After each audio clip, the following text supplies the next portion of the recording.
mugamba mutya abali ku channel yaffe eyitibwa Kyayiti YouTube channel yaffe kyembasaba mugende maaso n'ogyegattako. Olunaku olwaleero njagadde nziremu ebibuuzo bino biri ku video yaffe ey'obugoye oba zibayita enkumbi, ku video yaffe part number 7 oba part number 7. Waliwo abakyala bambuuzizza ebibuuzo bino. Ekibuuzo ekisooka, waliwo omukyala wano yambuuzizza nti eddagala tusooka kulyanikako okuliteeka mu bugoye obwo. Eddagala erigenda mu bugoye obwo ekisookera ddala osobola okulyanika, naye obuzibu obuli mu kwanika eddagala eryo Eliwanga Enkumbi olina okulyanika mu kisiikirize oba mu nnyumba lisobole okusigala n'omugaso ogwo gwe tubeera twetaaga. Osobola okulyanika era abasinga balyanika olw'ensonga baba batya obugoye buno okukyuka kkala. Kubajjukira enkumbi ezo ebiseera ebisinga bwe bubeera bwa kkala tugeze nga ya white n'oyenga eddagala eryo nga bbisi nga bikola bya guliri n'obiyenga mu bbaafu mu mazzi, amazzi ago gakyuka kkala. Kati bwonnyikamu akagoye ako akeeru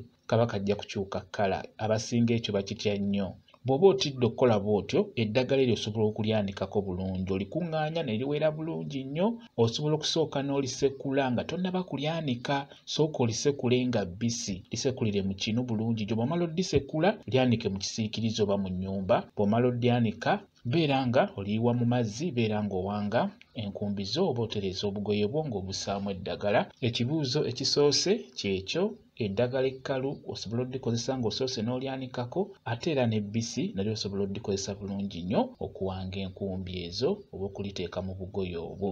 Omukyala owookubiri wambuuzizza ekibuuzo, waŋŋambye nti obugoye obwo bw'otugambye okukozesa mu nsonga ezo ez'omukisenge tusobola okubukozesa wadde temuli ddagala oba tulina kubukozesa nga bulimu eddagala? Kwegamba wabuuzizza nti osobola okubukozesa n'oba tonnaba kufuna ddagala eryo ery'okuteekamu. Ekisookera ddala obugoye bwo nga bwo ekisookera ddala bubeera bwetaagisa. Gwe wenna omukyala omufumbo ng'omwami yakutadde ewaka, obugoye bwetaagisa.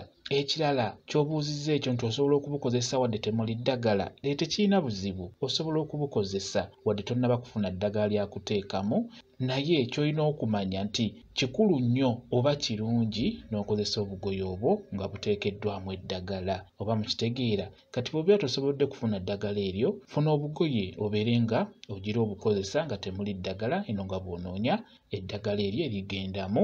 Bwe kityo bwe kiri. Ebibuuzo byaffe byebyo bye njagadde okubeera nga nziramu ku vidiyo yaffe eno ey'okuwanga enkumbi.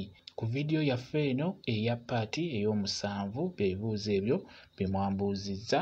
Bwe kityo bwe kiri. Kambawe WhatsApp namba yange osobola okumbuuza, nja kwongera okukunnyonnyola ku vidiyo eno. WhatsApp namba yange eri 0777873401 yeeyo WhatsApp namba yange. Mwebali kubeera ku channel yaffe eyitibwa Kyayiti YouTube channel yaffe. Kyembasaba mugende mu maaso n'ogyegattako, mubeere bulungi, mweraba.